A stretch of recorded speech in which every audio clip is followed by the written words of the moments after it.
All right, comic book junkies. I'm here in Gainesville, Florida, hitting up the comic shop, All-Star Sport Cards and Comics. Now open. Let's see what I can get.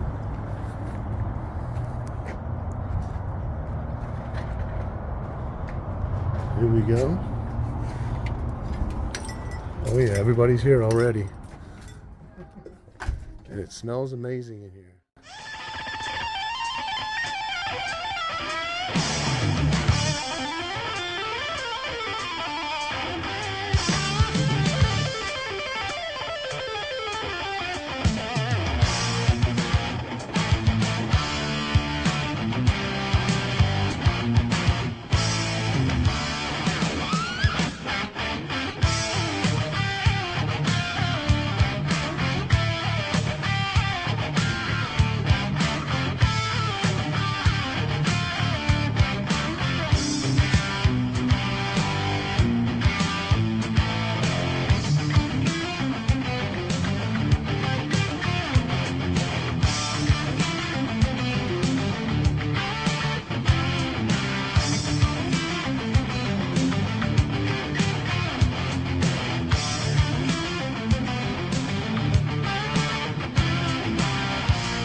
What's up, comic book junkies?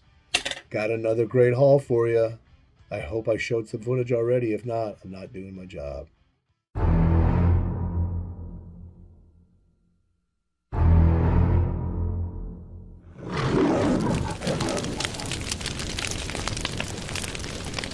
So here we are to do a haul. Let's get into it. What is this? So I went to a shop. Hopefully I showed some video already. I'll have some more here. He got in a collection of like 40 long boxes, $2 a piece. I went through every dang box, and the only books that I found, and they were killer, were already on top. They were the first ones I grabbed. So I put books back because I'm really trying to limit what I bring in this collection now because I got too many comic books.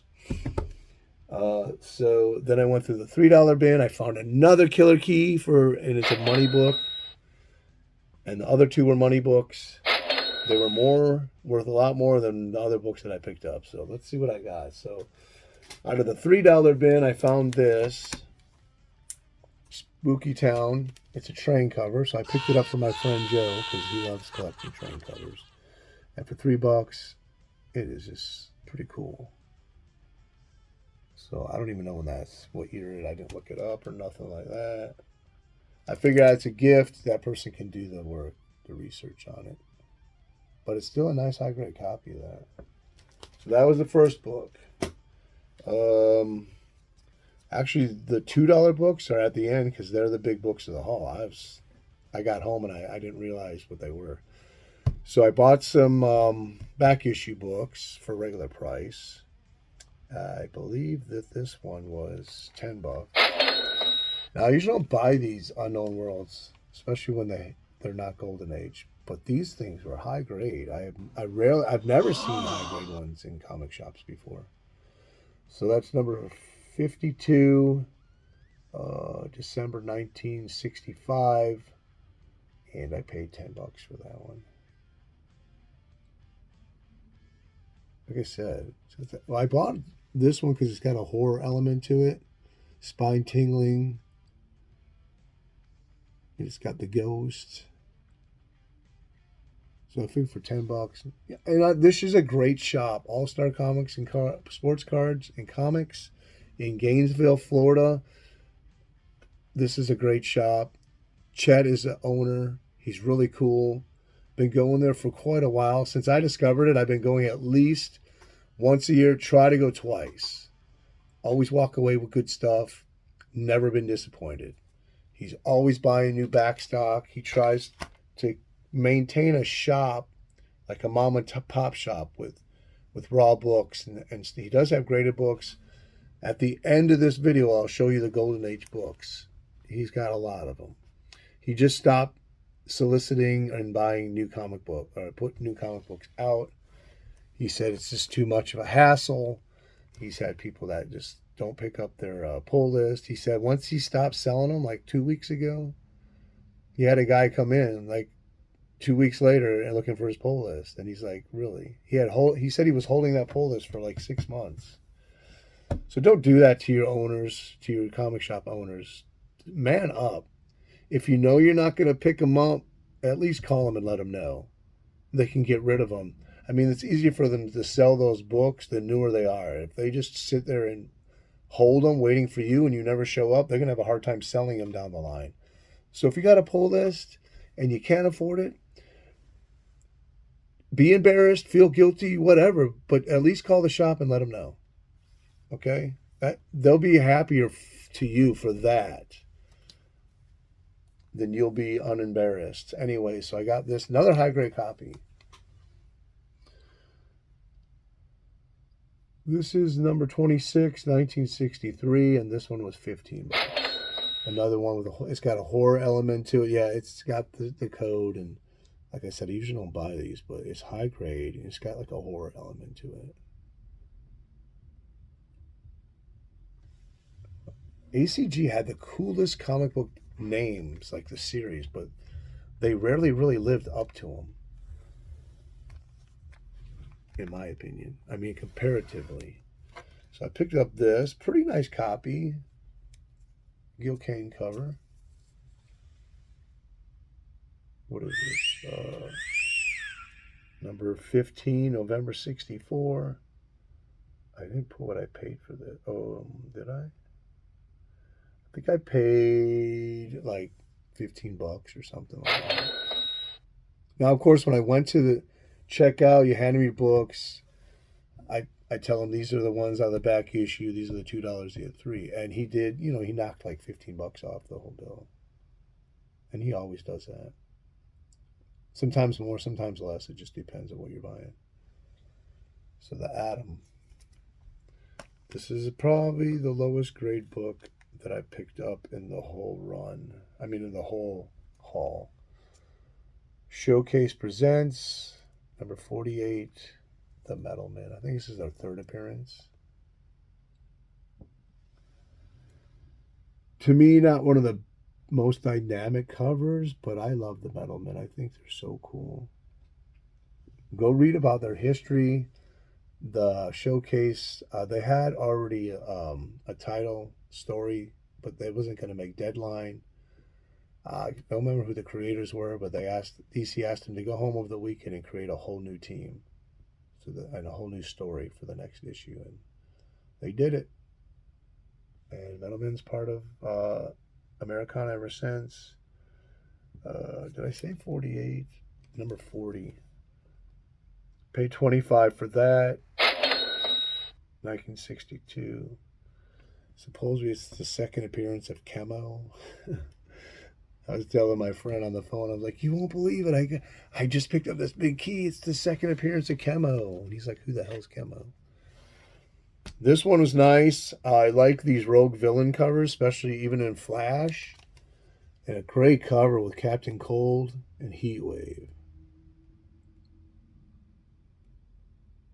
I noticed in years past when I'll show books with Captain Cold, I'll go back and watch, and I'll had said Mr. Freeze. But a really nice copy of that. It says VG Fine on the back. Paid $20 for it. December 66. Would you pay $20 for that? I mean, I figured $20 if I bought it off eBay, it'd be that, and then I'd have the shipping, so it'd be a lot more. But it's a really nice copy. I mean, it's not probably mid-grade, a little bit better. Of course, it says VG Fine, but I think that's conservative on this book. So this was the key. It's actually a book I've been wanting, but it does go for a little bit of money. I don't want to pay the retail, so I waited and I waited. I mean, I've been wanting this book for like 10 years, or maybe not that long, 8 years, 6 years. Who knows when you're old? Time is just a blur. So this is Flash number 165, One Bridegroom Too Many. It's the marriage between Barry Allen and Iris. This is actually a nice grade. This is probably like a 6.5, 7.0. Paid $30 for that. November 1966. I like to go to the shop. It's a great shop, and sometimes even if I feel like I paid a little bit too much, which I thought I did this time, but it ended up that I didn't. I got a great deal. But I like supporting shops, especially if they're good shops. I mean, I don't like supporting bad shops, but there's shops that I've been frequently going to and get good deals. Then every now and then I don't mind paying a little more. I mean, I'm not talking, an arm and a leg more, but, maybe $10, $15, whatever. So for the $3 bin, I pulled this out. Now, I don't have any of this series. It's my first one into the four-way. Four-way? Teenage Mutant Ninja Turtles number 15. I quickly pulled this out of the $3 bin and checked the printing. It's first printing. Then I looked at it. It's missing part of the bottom of the cover. It's got tape right there and a rip. It's got tape on the spine. So I took the book out to run my hand over to feel like the extent of repair and damage. That's part of the art. I was like, what? It's not missing the corner down there? It even lists this in the key collector as depicting damage cover. I wonder if the owner thought it was damaged, because this book is like a $55 book. This is a high grade copy. And when I got home, I looked it up. I'm like, wow, why was that in there? So maybe he thought it was damaged like that. So Teenage Mutant Ninja Turtles number 15, first print. Yeah, so that was one of the wins at this shop right there. Now this next book, well, I'm going to show this other book last because it was the huge win of the find. So these were the three that were on top. Thor God of Thunder number 4. This is a small key, second appearance of Gore. It retails for $10. But this, I think I'll put this at a $40 price tag because it's a new stand from 2013. Wow! Now, the Key Collector app does list some of the newsstand variants for this series, but not this one. So I think that's a really tough and scarce book right there. Nice Father Odin cover. Hi, Father. Number 4, March 2013. So I paid $2 for that. So I put this at a $40, and I don't know this. I might put this in the prize pack. I'm not sure yet. So then I found number 3. Gore Speaks from the Shadows, Unseen. February 2013. Again, this is listed around a $2 fair market value. I put it around $40. These are high grade, buddy. High grade. And it's a newsstand. Tough books to get a newsstand. Super tough. Super tough. Last book of the haul. Biggest book. To my unexpected recollection, when I got home, talking to a friend, looking up a Key Collector, looked up the variants on this book, and it says it retails for $180. That's a guide. I'll probably say $120 to $150. Who knows? Could be more. I don't know much about these modern books, but Thor number 1, God of Thunder, January 2013, and it is a newsstand. And the regular issue goes for $40, and then according to your local Key Collector app, if it's a newsstand, it retails for $180 in high grade. So win-win-win for me. That one will stay in the collection. I did want to give it to you guys, but it's just got a great story attached. That's the haul. I love you guys. Take care. I love you guys. My wife's calling. Okay, later.